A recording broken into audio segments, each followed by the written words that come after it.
Hey everyone, welcome back. It's been about 30 minutes, and as you can see from the top, it's laid out pretty good. There's a couple little tricks that we could do that you may need to do. We didn't do them here, but they are available to help it level out. First thing you can do is heat the material up in a microwave.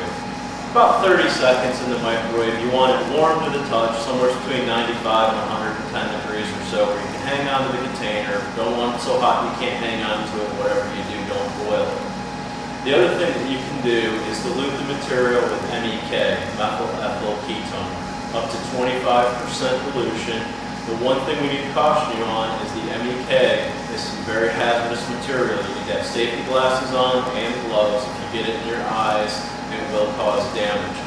As I said before, we didn't need to do it here, but in some cases you may find it necessary. What we want to do is I'm going to give you a little bit of a close-up here so you can see what this looks like before it's cured, before we level it out.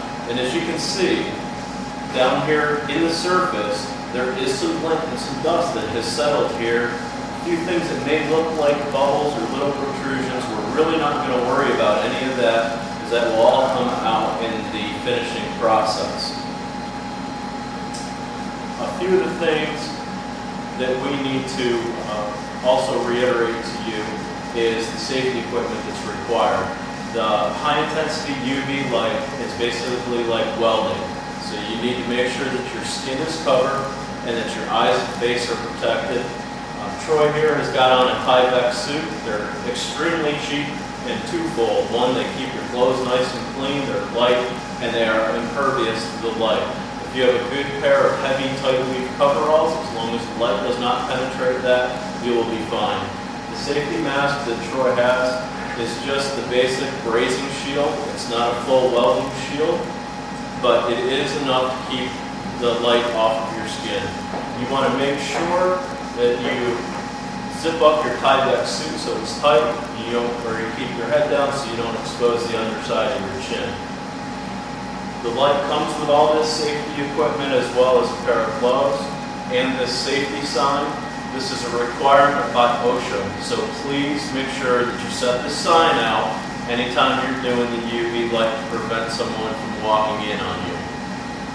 In the reality of doing some applications in your shop, what we have done is set up welding curtains. We do this at trade shows as well, so we can cure things instantly.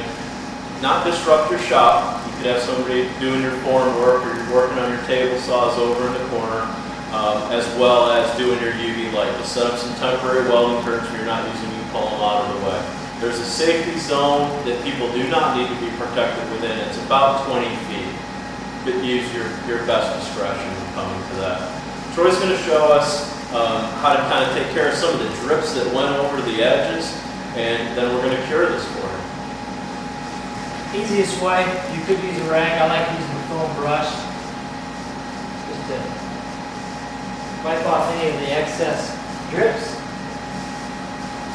You can trim them off later after you cure them with a really sharp razor blade. But as far as the adhesion of this stuff goes, it gets better with age. Even though it's quote-unquote instantly cured, it can have limited adhesion if it's very fresh. By doing it this way, you don't have to touch that after processing.